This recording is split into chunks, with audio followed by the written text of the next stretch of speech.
to why everyone's here, our expert panel, I'd really like to introduce Dr. Thomas Nicol.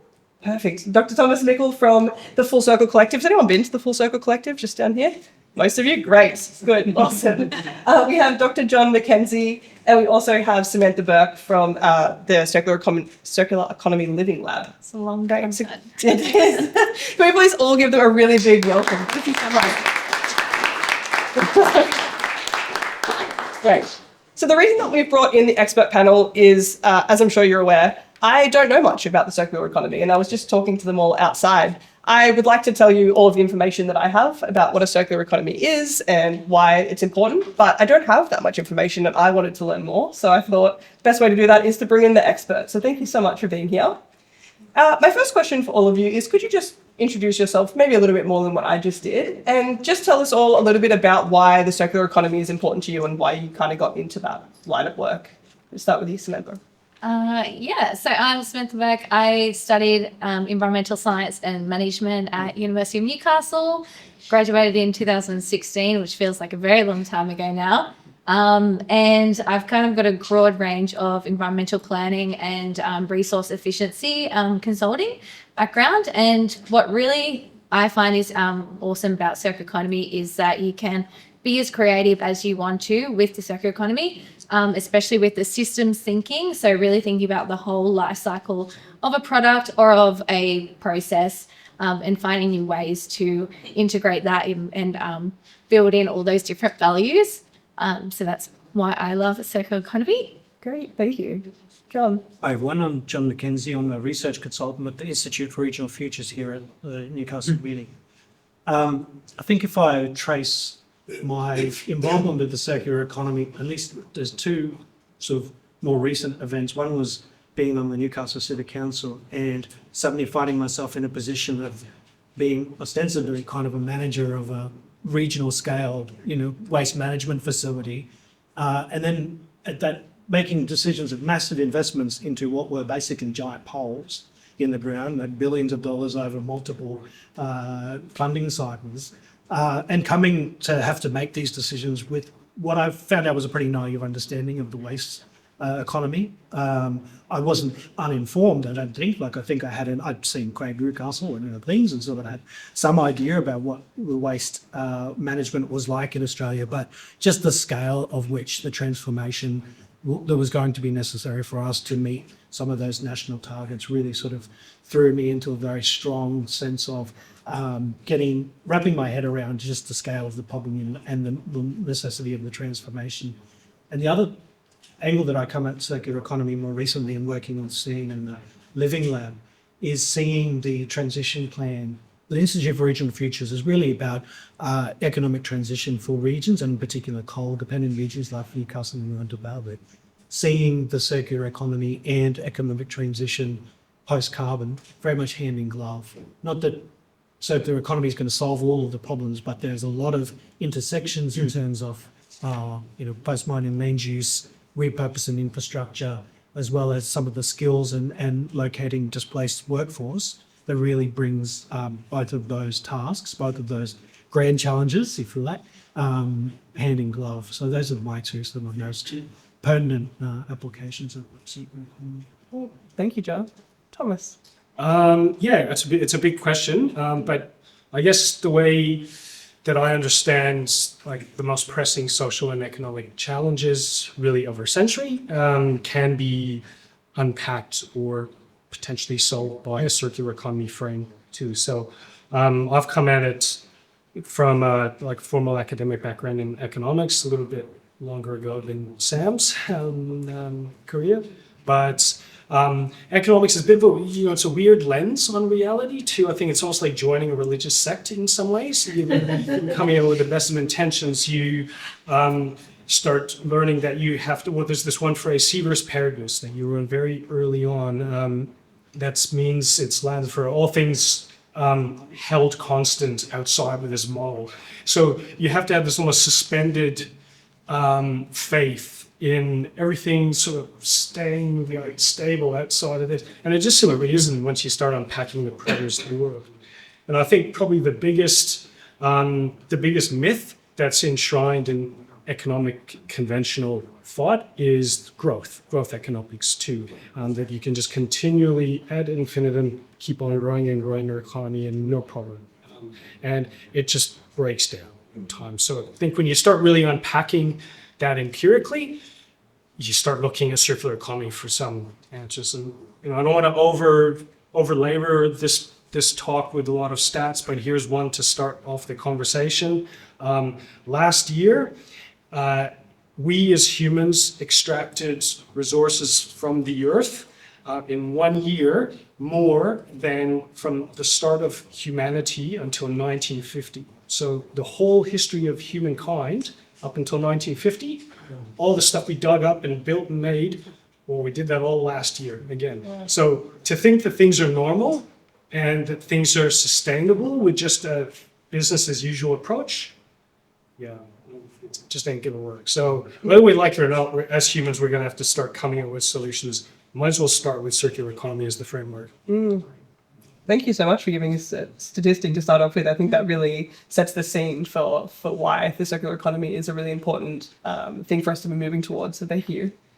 John, I'm going to pass to you. How do you personally define a circular economy beyond the textbook definition? Yeah.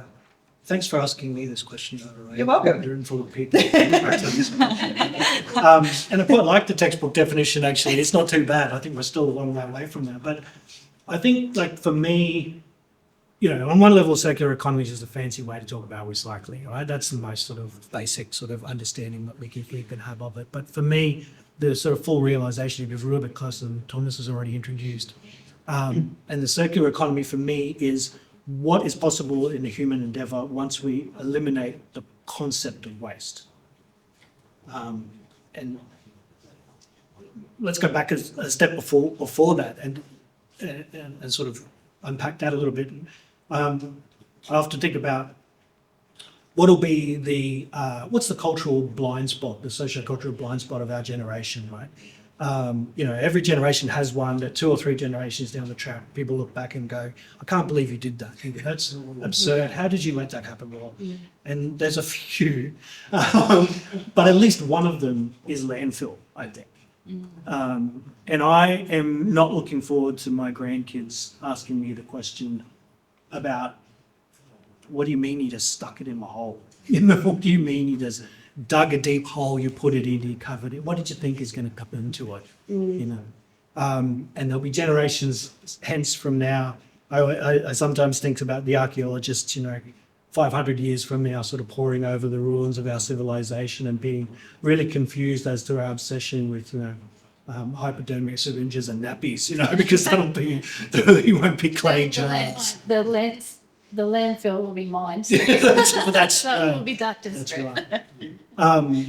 So it's just, in that sense, waste is something that we do, right? It's not something that is. There's no waste in nature. And the way to think about that is to think that waste is really any output from a system or process that's not productively reincorporated into that system. So if a tree drops leaves, the leaves become mulch, the mulch becomes soil, the soil becomes tree, right? Nature makes use of those outputs. We've designed a system built on failure with a single line where there are multiple cascading outputs that are not reintegrated and reincorporated into our system. And I think circular economy, the last sort of point that I would make, circular economy is would be realized when the phrase "throw it away" doesn't make any sense, because it doesn't, right? Throw it away. Away to what? Away to where? There is no away, right? There is no away. So we want to be establishing a system where that kind of concept of waste as an accepted part of our processes is an unproductive use of our resources, and instead thinking about how do we make sure that the very concept that something is not productively reincorporated into our systems, into our processes, into human endeavour, is a failing of design and a failure of GU. I know you said that you liked the textbook definition, but I really enjoyed that definition. So thank you. I think you put it really perfectly, just giving the kind of anecdote of how trees work and the fact that we reuse not we, but the land and the earth reuses the things that drop off. And even just the comment of waste is something that we do, I think is something that I'm going to take forward throughout this challenge, is really understanding why a circular economy is important. So thank you for that Yeah, quote. it's probably the only interesting thing I'll say all afternoon. I've taken that, like, waste is a human invention. So's music, but waste really is one that is a really failing. There's no analogy for it in nature that we can find, and I think what that definition does is it opens up all of those opportunities to see biomimicry and natural processes integrated into our industrial and chemical and economic systems. Yeah, great. So my next question is just another simple question for the panel. What industries do you think are most urgently in need for circular transformation globally and more specifically in Newcastle and Australia? Samantha? Oh, thank you for that one.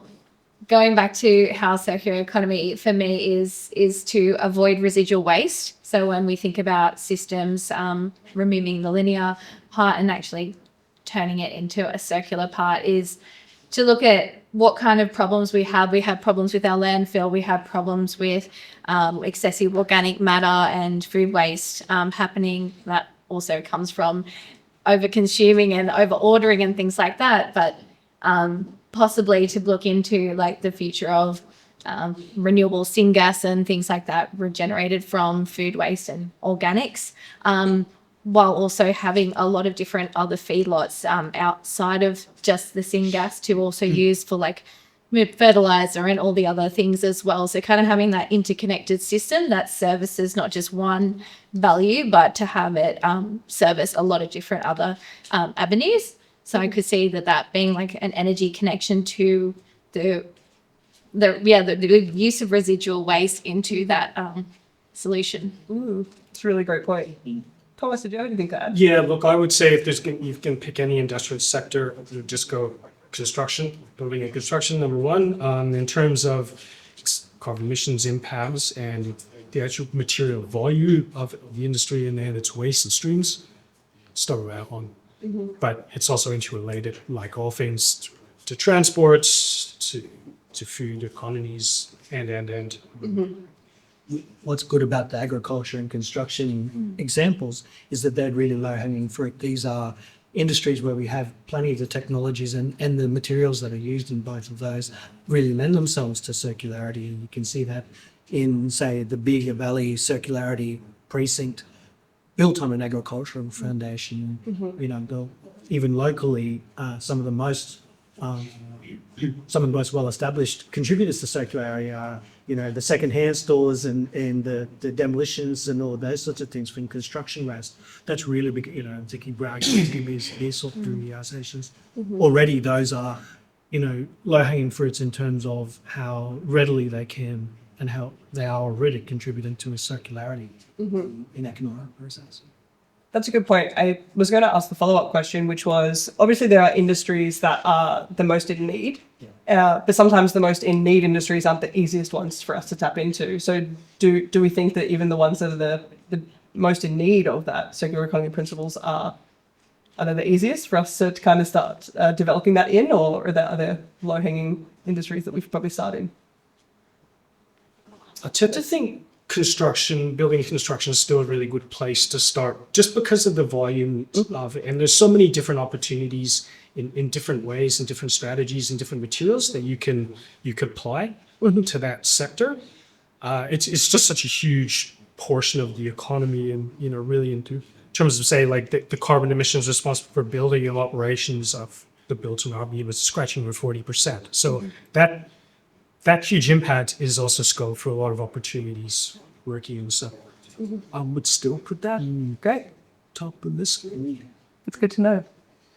The next question is, obviously the Hunter region is experiencing a shift from a goods producing to a knowledge producing economy. How can circular economy principles help smooth that transition? And I know we kind of answered this, but what industries here are best positioned to benefit? if I could kick off with that one, because I think that might be a bit critical straight away.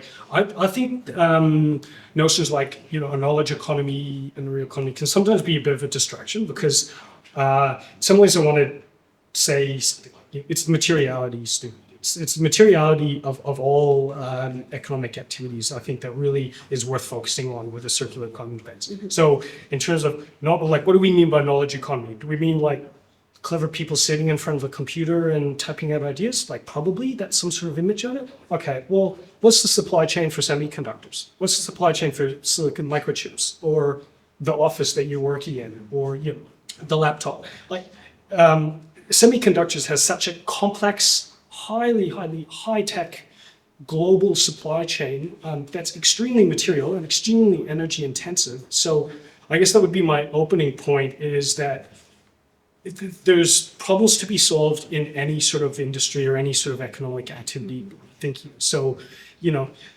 the idea that knowledge economy is somehow like carbon neutral and just floating in the ether with along the right ideas, maybe not. The other point I'd make with that is ideas and knowledge can be applied to any industry and any activity too. And I would put it out there that probably the most pressing way of framing it is like, how in any industry or any business can you decouple growth or wealth generation from material extraction, from resource extraction? To me, that's the one most important challenge for the knowledge economy to work out.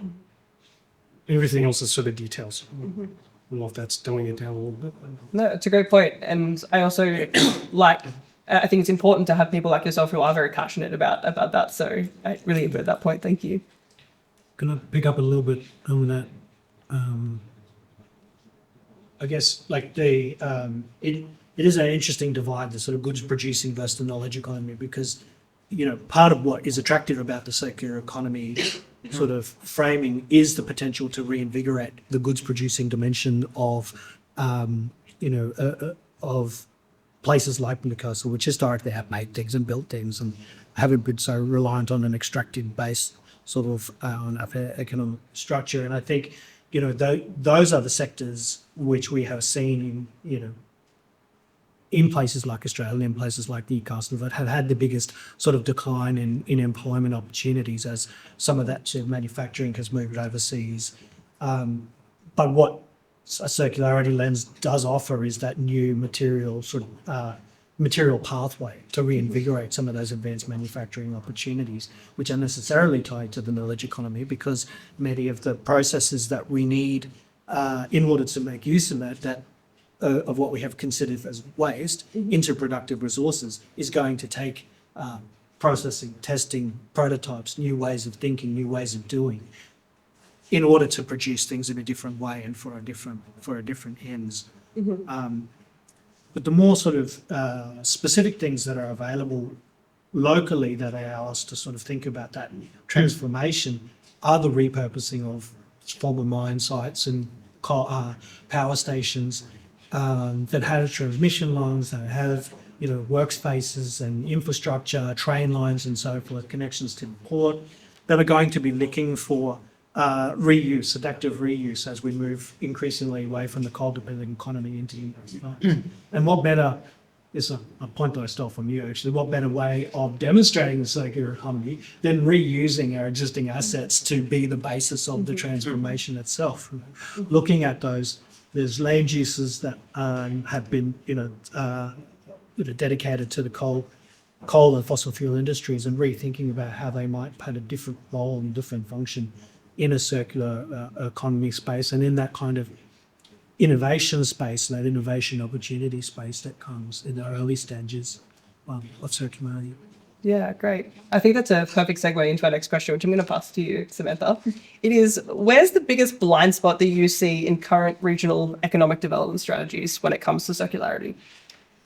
I would like to say optimization. So optimizing what we already have in terms of infrastructure. So identifying what is currently there and finding new ways that we can, increase the efficiency by 60 or 70%, and then actually being able to then create trials and different things like that attach to that opportunity as well. Yeah, I know. It's John's. Oh, Yeah, you keep going. no, I think that. Oh no, not at all. I think that is true. I would. I think that's really that's optimization question, but also that they call it industrial symbiosis, but it's really that kind of making sure that we are better understanding the material flows from one practice in one process and region to all. There are dozens of people right now who are working on traffic movement, in and around the region, to optimize the way in which traffic flows. And I would say that there's about half as many people, if anybody, working on the materiality flows of energy and waste and water and resources that are coming out of an industrial process and guiding somewhere. So that's the sort of the blind spot is that there's no one even tracking the movement of resources in that way, because it's all too easy to say this is that's your problem. You have produced your responsibility, and the fastest thing that you can do with it is put it into a truck and ship it to a waste management facility. There's no effort, no energy going into thinking about how different processes can support one another. I think that some understanding of how that material flows happen across the economy as well. Ecosystem interaction between resources and valuable material being reused. Yeah, yes. Well, just as that too, I very much agree with both of your points too. Resource efficiency is what I would have said is the blind spot. So a lot of organizations or companies don't really might see circular economy as, sort of environmental challenge is a bit hard. Well, it can just be about being efficient. And there's actually commercial gain and commercial opportunity just in that too. But John, I think you're right. We don't have many people like dedicated professionally to see that. I mean, there's quantity surveyors in the building industry are sort of that too. But isn't it funny that for financial efficiency, we've got accounting, it's this whole industry of accounting that's pretty well focused on financial efficiency. It's focusing on the dollars. Why not materiality? Why not materials? So one resource, money is like one resource in these processes. You've got giant skyscrapers dedicated to tracking them. Yeah. Well, that was going to be my next question is, obviously we have all these questions around kind of, we can see the problems and we can see the extent to where the opportunities lie. What would you say the most common barrier there is for industries and also just organizations to be becoming more circular? What is the biggest barrier? Why haven't we been focusing more on that? Thomas? Look, I mean, it's a difficult question. I think inertia. Humans are prone to. We're very much habitual creatures too. So I think just industry and organizations and us as humans, as consumers, we just get into these patterns of behavior and just should we write in the Earth lab yesterday and the year before. We'll just keep going with that, and until there's a real big systemic collapse, I think it's sometimes hard for us to be shifting that way. So there's definitely a strong cultural element to what we're up against too.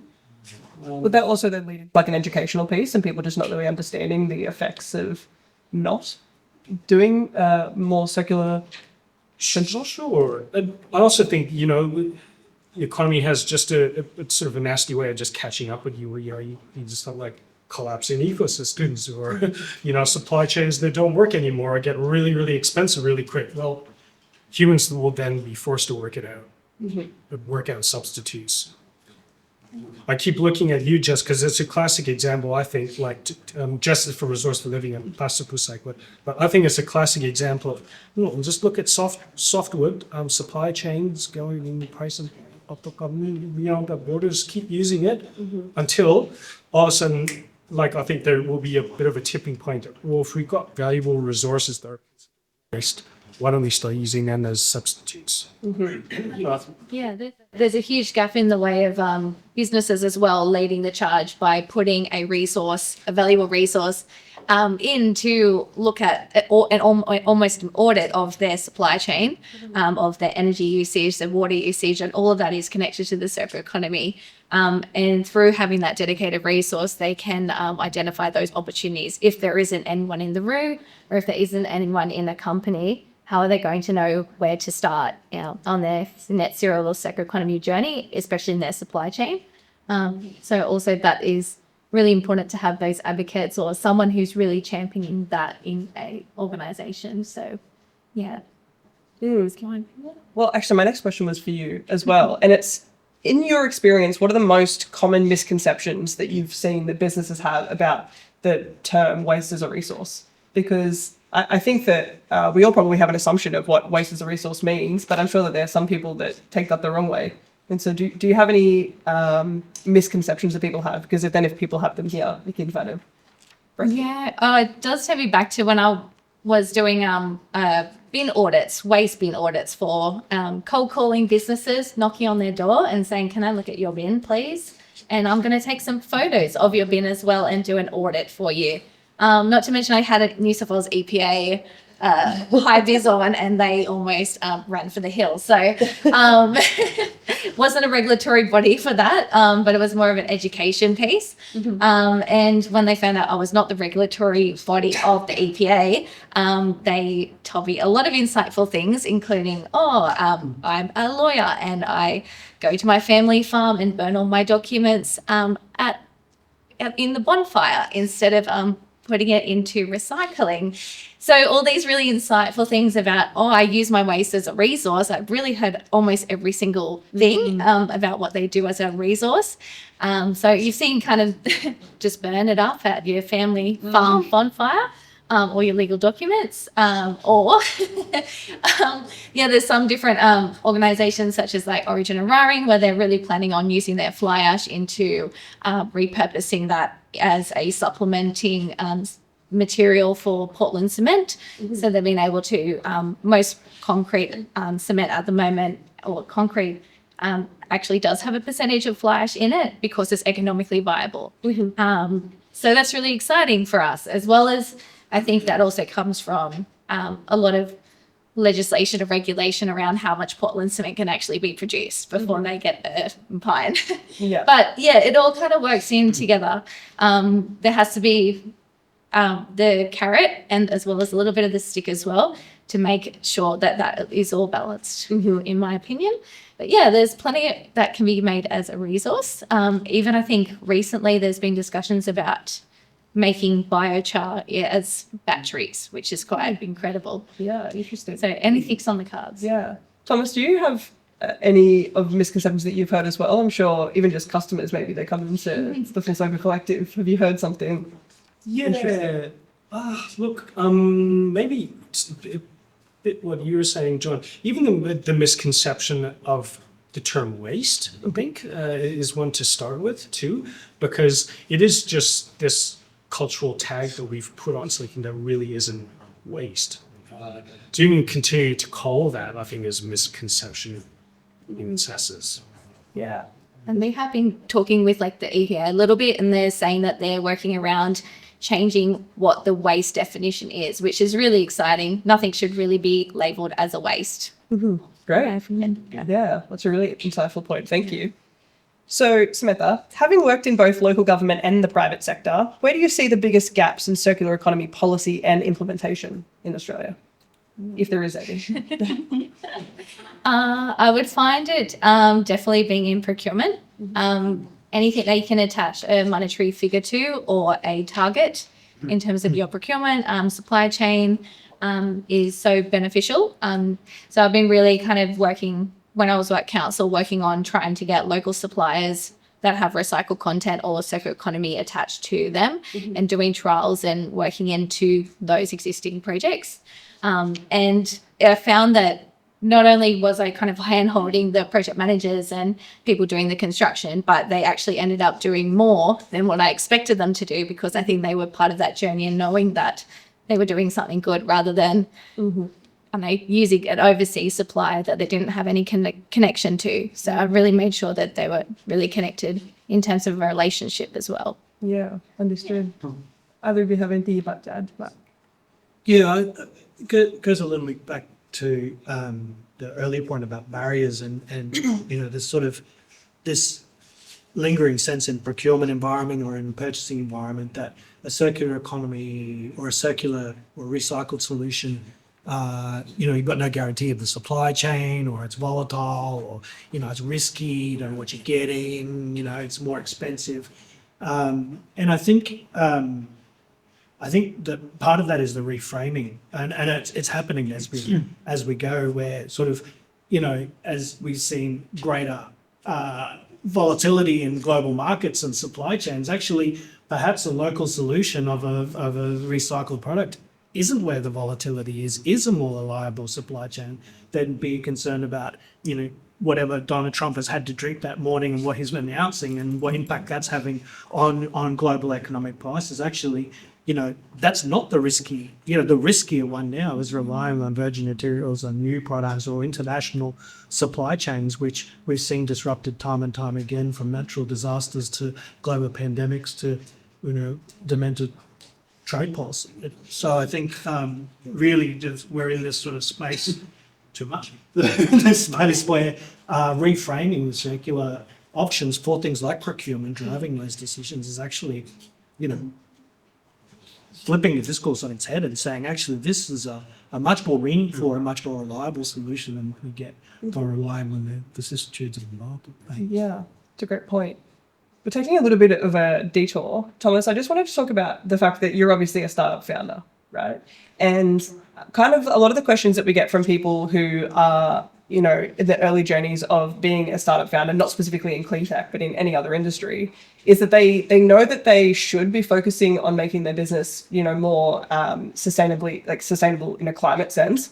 But the juxtaposition of also making sure that the business makes money is sometimes really difficult. And so do you have any stories or any advice or any tips around that particular point of, I understand your business is kind of all around sustainability anyway, but has there been a point where that's been hard? It is a really hard one, and we come across it often. With talking with small businesses, and say hospitality, just would be a classic example. Oh, look, we'd like to be doing well and like to be, having better food waste solutions, but hey, we're just trying to make ends meet, and it's really tough operating environment. So what do we do? Yeah, but I totally get it. I don't have an easy answer for that too. I think, just financial pressures can push some solutions to the wayside. I'll speak for you. Yeah, I have noticed the evolution of the Full Circle Collective from when you first began. It was very much a retail store for circular economy. It has shifted as well, and it's grown into a service provider as well. So you're running events, running workshops, running repair cafes, and that broadens your reach as well as your services. So I think when going back to that, I'll talk about, a service economy, and you also are embracing that as well.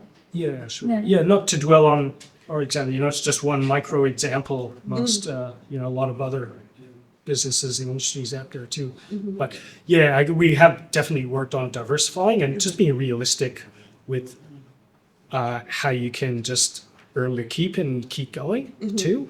Probably patience is really one thing. Yeah. In a startup, what you think you might achieve in 12 months probably would take 3 years. And that goes to any applicants here. If you've got ideas, you might have an amazing idea. You might not get. You will reality off in the first 12 months. Right. Yeah. I'm expecting no applications now. Great. No, that's exactly the point. And I was going to say everything that you just said, so thank you for adding that on, because I think diversifying is what's important. Is what you kind of go into business thinking that you're going to offer can then have to change a little bit in order to meet all the goals that you want. And you have done a fantastic job at doing that. So well done.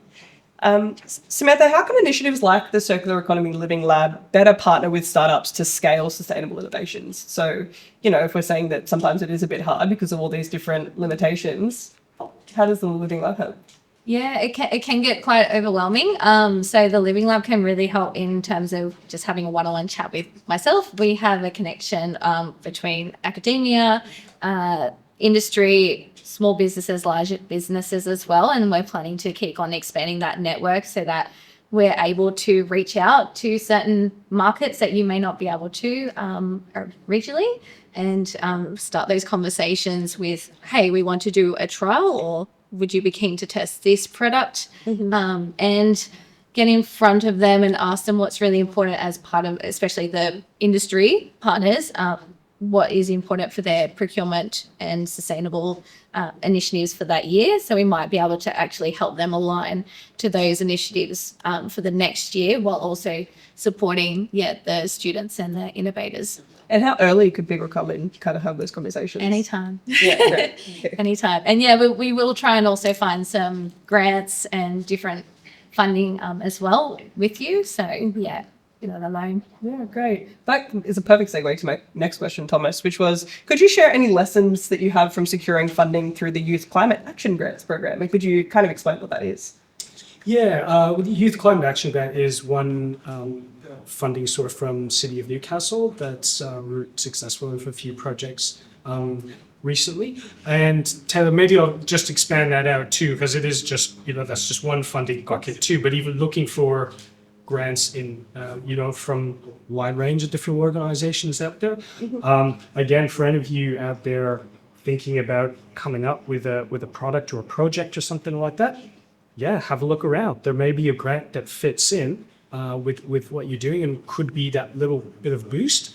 It's definitely a way that we're trying to diversify what we're doing too. We don't want to be relying on grant funding forevermore, but it's been great. One example I give just our example that we're working on together, the concreting formwork using recycled materials, recycled plastic. It's a great product. I hope it will disrupt the concreting industry completely. And the small little grant is just, it could be this nice kickstart into getting it out there and promoting it with a bit of backing too. But I'd say my advice to the crowd here is, when you're looking around for different funding opportunities, just get to know what that grant program is. You really have to speak to its logic, and not to your logic, but to the logic of the funding body too. Think about collaboration. You would probably be stronger, especially at the beginning of harder grades. Think how you're going to equip, how you're going to answer what you've done successfully. Yeah, really great advice. Thank you. The next question is, what emerging technologies do you see as game changers for enabling circular economy practices, positive or negative? So is there anything that's kind of already emerging, either, AI, blockchain, IoT, whatever it is, that could be positive or negative for circular economy? John? You take it. I'll start us off. I was not making eye contact. I know. Sorry, I shouldn't have took the cue. I don't know what blockchain is. It is so terrible. I don't know what it is. You know what ChatGPT? I know what ChatGPT is. I guess we have a project that we're working on as a trial at the moment called Superyard. It is a online construction based marketplace. So say construction companies roughly order around 10% extra to what they need, just for human error or transport issues. But they're left with 10% or 8% of their whole assets that they use on site. And lots of them are just perfectly great materials that just end up in landfill or recycling if you're at one of those recycling facilities in Kurri Kurri. So what it is that we're trying to connect the waste output to someone else who sees value in that material and connect them through an online marketplace.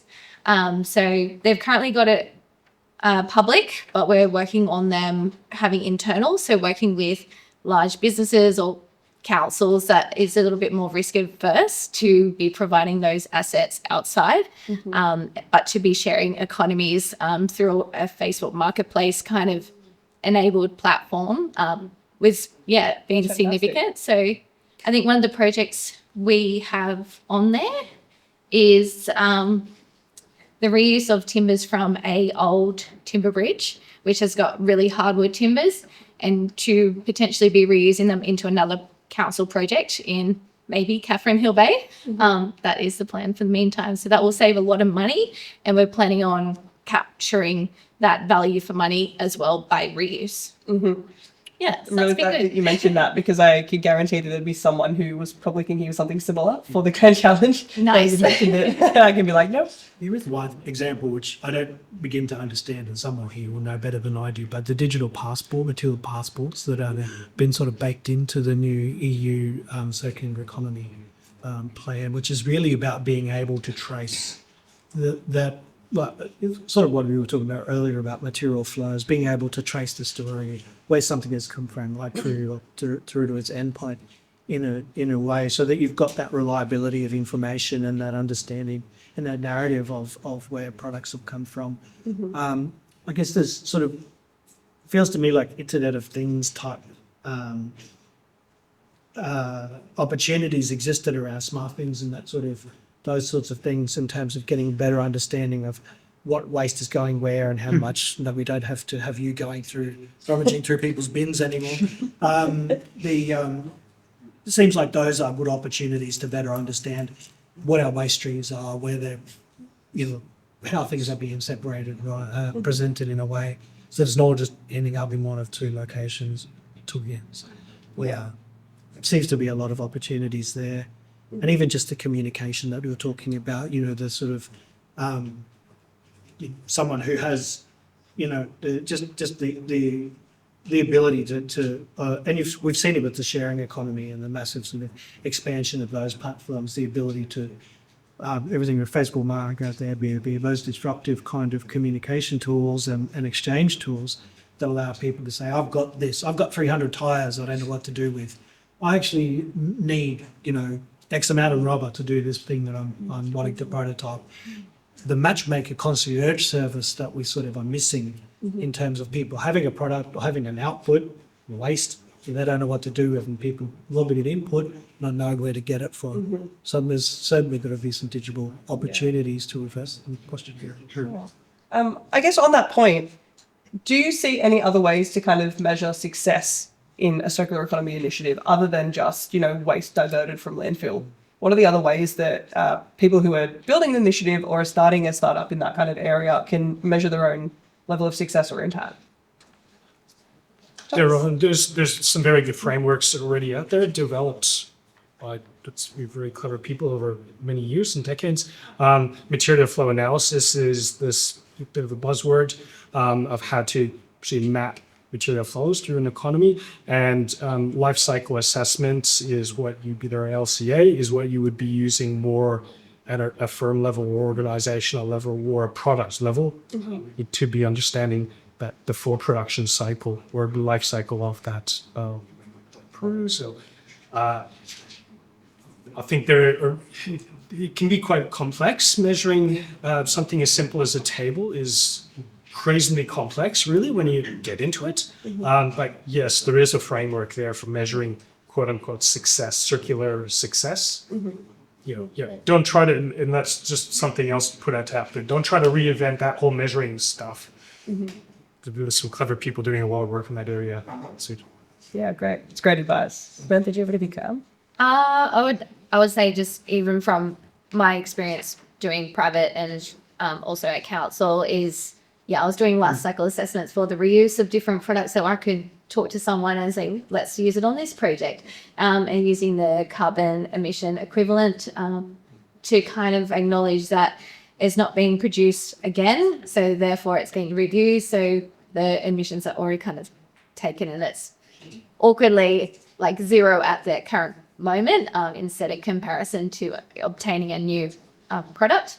And I also find that also the reduction of transport as well, considering transport. So if you're getting a circular economy product, but it's from Western Australia, is that really worth the emissions taking it from there to New South Wales? And I think that that's really where it comes back to looking at our supply chain, supporting the local supply chain. Yeah. Right. Yeah, I'm thinking creatively. I think modular, but yeah, don't forget, circular economy is not about recycling. It's about different sort of solutions, and often coming up with local or modular or ways to extend the product life. Very, very valid as a circular economy solution. Not about recycled content necessarily. That's a really great segue into my next question, which is we're almost at the end of that question, so thank you so much. What is one trend or innovation globally, so outside of what you already do in the work that you're doing, that is really exciting you about a kind of the step towards a circular economy? What's something that you've seen that just is, wow, that's amazing? Sure, Tom. Yeah, look, for me, I mean, the close cousin of circular economy, I think, was thinking about energy or renewable energy. I think it's a type of circularity too that we should be thinking about. I'm really excited about energy storage technologies like sodium ion, like these cold state batteries that are made much more sustainably from abundant resources and are like toxic lithium batteries that have that went beyond of the scarcity.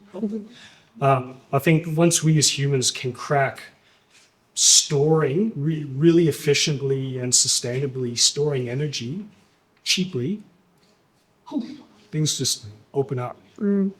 That's a really great one, John. And it's there. I think like sodium ion battery stuff. I don't understand it technically. I'm not understanding it, but sounds exciting. Sometimes that's all it takes. To sound excited. Yeah, look, I'm the space of circularity is this very sort of exciting space, and it's almost sort of at least weekly. There's some solution to something that you go, damn, that was right there the whole time. I never thought about reusing carpet for soundproofing rooms or insulation or the fly ash in concrete bricks and all of that sort of stuff. And it's like so there's this constant sort of turnover of just that is such an ingenious space, and it's always that I should have thought of that kind of space. But the other answer to that question for me is the massive growth of the sharing economy that's sort of happened as it last 5 to 10 years really. And this sort of it's not so much the waste component of the circular economy, it's that resource reduction that comes from sharing resources. Always think of the mower in the shed, that gets used once a month, maybe a bit less, but it sort of sits there for a lot of the time. We all have mowers. Everybody's got a mower in their shed and they're not used any of the time. It's such a small scale change to say, why don't we just buy fewer of these things and share them relative to the actual use that we're making it of. And the way in which that's gone from like a margin of, practice that, hey, let's share let's share things. So can I borrow your car?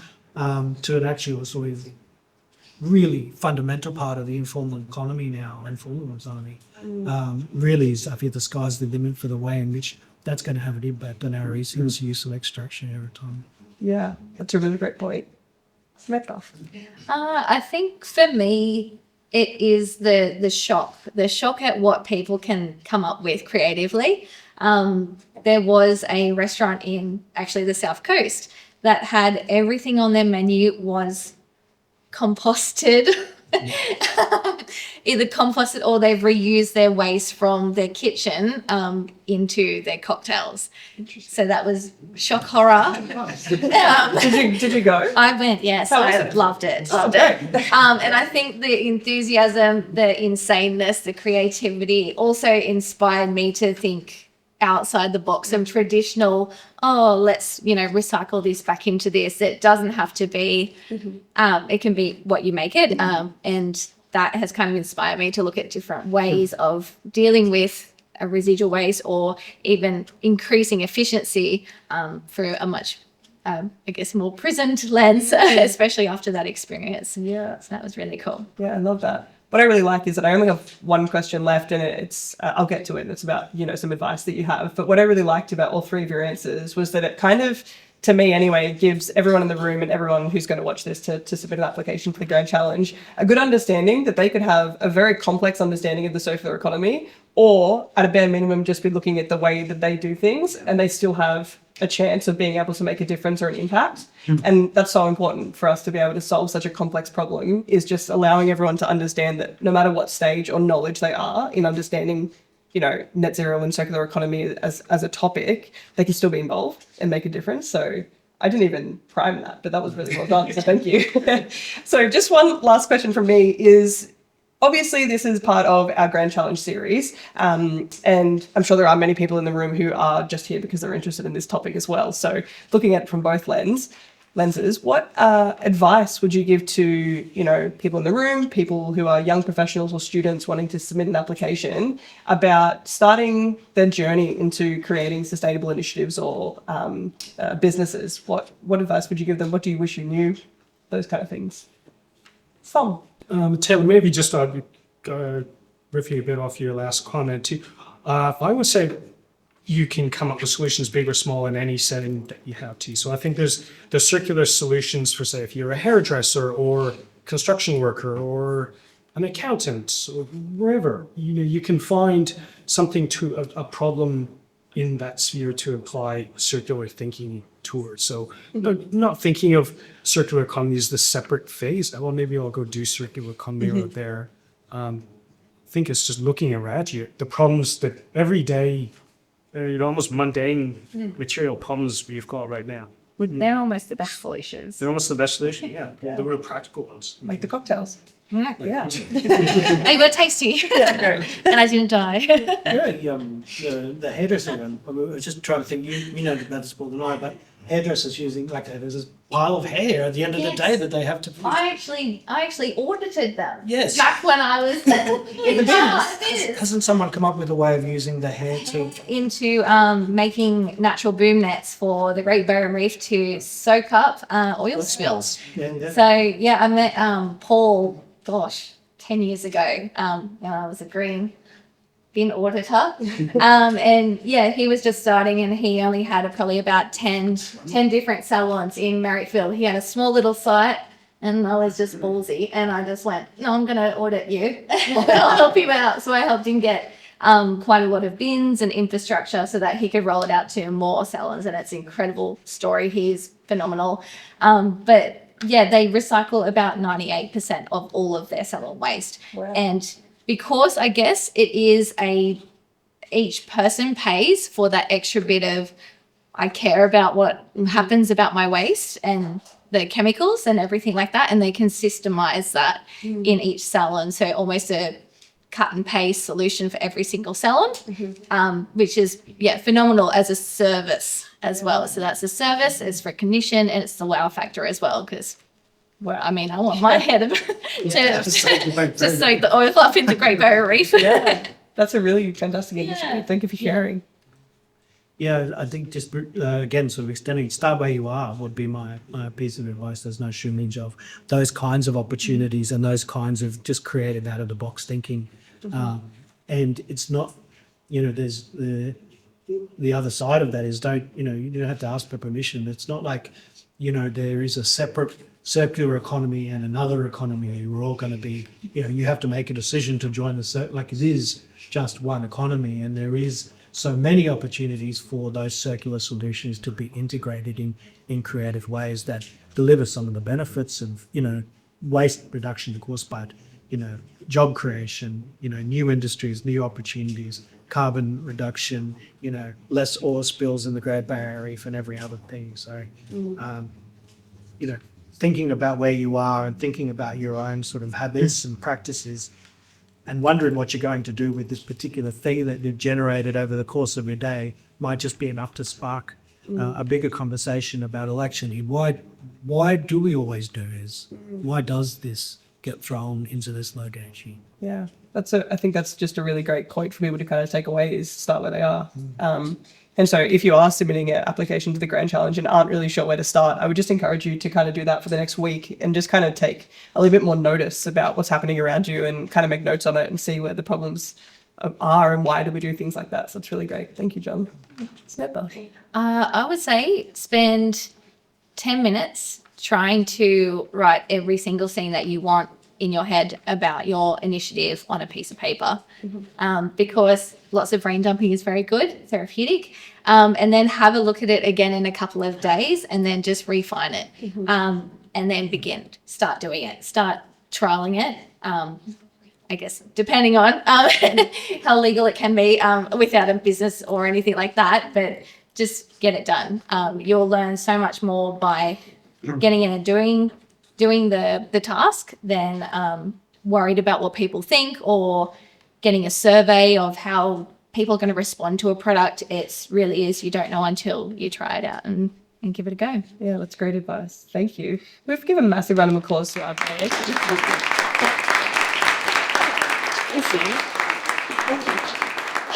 Would you have a short amount of time for you as the audience to be able to ask some questions? But before we do that, we always have an event survey. If everyone could just grab out their phone, it's only 3 questions. It's just so that we can get an understanding of, what you've learnt, what you'd like to see more of, so that we can keep running these events. It should only take you 30 seconds, so that'd be really great. Thank you. Give the panelists a second to have a drink in. Great. I'm confused if they're taking selfies. Yeah, they are. So compose. While we're doing that, does anyone have a question kind of on the topic? Yes, you were ready. What was your name? Jamie. Jane. Hi, Jamie. Ellen. So my question is, you kind of touched on a part of that. Like, now that we're moving into more of a knowledge economy, digital economy, I haven't really seen much talk on the waste that still generates. Just because something is in the cloud doesn't mean that it's awake and it's not this hard drive that sits on my desk that just creates more waste. And like, let alone the water usage of AI and like heat that's dispersed from and data centers, all that sort of stuff. And yes, some things are made efficient, and yes, technology has been a good way for us to transfer all that knowledge to reduce the resources of knowledge transferred. But have you seen any cool solutions out there that are kind of just like any of those digital waste comments? Well, I think there's some really interesting breakthroughs in terms of efficiency that's really making me think. And I'm sort of a little bit hesitant or skeptical of AI getting beaten up so much, because I don't really think of it all that differently than, say, a Google search or just having a flat screen TV. Like, it's all it comes back to the materiality of it too. But one thing that impressed me is what's it called? The new the Chinese AI. DeepSeek, that's like 4 times or 5 times more efficient than Chat. Oh, okay. That's just the first go at efficiency too. So, I'm not trying to be a techno optimist, but I think there is scope for making big technological leaps or efficiency leaps in that area too. Data centers is another good example. If you just start with hooking up data centers to renewable energy, where you're probably solving a big of a 3% of global energy consumption right there, and even the having data centers, they're quite a centralized industrial hub too. So I think they do lend themselves more to industrial scale renewables. So if you don't have to be necessarily grim, be pessimistic about the opportunities. If I'm at the doesn't solve all the problems, but co-locating your data centers near greenhouses, right? You've got this output of heat, right? Massive, going into the atmosphere to use. But co-locating it in some kind of greenhouse, using that heat to grow tomatoes in otherwise climates that couldn't, or integrating with water use, because the water is expended to the use of it's circulated, and so in some ways, I guess I would say, notwithstanding points that you made, but it's still the same process of thinking, what are the outputs of our digital dependency that are not being reintegrated in a productive way into the way in which we're doing things, and coming up with solutions based on that. we probably will have this for a long time to come, but it is about those co-locations, those symbiotic relationships that can come from different industries married together. Creative. Yeah, I have visited a data center, and my gosh, they are scary things. Everything is lighted blue because the heat generated from the blue light is less, and therefore that's a little bit more efficient. Which is great, but also I have been great that they're doing that. That's good. They also have plenty of fans just blowing out heat at the end of the parking lot, but I won't check. But then I also have had a site visit in Artarmon. They're doing a full-on food cube system where they're reticulating water, and I think they've also just aligned with another tech kind of system that they want to really work with, like industry where they have really hot water, that either that's from cooling or just water in general, that reticulates through a food cube system, and that can significantly be reduced from like, I think it was 800 degrees Celsius to like an optimum 35 degree environment for the food to grow. So it's that really nice system of regeneration and also cooling. So creating that efficiency through not just your typical, we'll put some solar panels on, or but yeah, obviously it would be great to have renewable energy as well supporting those systems. But it is promising that I think Meta are wanting to talk to them about how they do all that as well, which is really cool. Okay. Thank you. You got an answer from all three, Rocky. Does anyone else have a question? Yes. Just curious with like Newcastle Council or even the University of Newcastle, massive institutions in this area, massive procurement. So if they made a decision, for example, to use the recycled formwork on all of their concrete jobs moving forward, that would not only move the dial, but be like totally game changing. So curious, are there any targets? Like, is there, does the council say, hey, we want 30% of procurement to be highly circular economy? Is there even a target? And if there is a target, why isn't it 100%, for example? Julie's going to You've stumped everyone. He said exactly what I was thinking. Completely agree with you. Targets are fantastic to make sure that we're being responsible and creating those procurement, moving the dial for the local economy as well as circular economy businesses. In terms of, I guess, the governance around local governments and procurement is that we still have to have it competitive. So we have to really focus on what we can specify. Most of the time that we're working on different projects, so we're able to put it into a request for quote and say we're after this specific detail of a product to be used. Can I just jump in? So when you say competitive, do you mean lowest cost? Like how do they formulate what is competitive? Yeah, in terms of, I guess I can only speak for the council that I've worked at, but they have different panels and they have different requirements. So you have to meet a certain tick the box for all these specific things, and that's just even just from a governance perspective. But then also we have to provide that request for quote to all of them to make it competitive just from, and also not to choose and select specific detail. What we can do is we can make request for quote really specific and say we want recycled content. We want it to be X, Y, Z.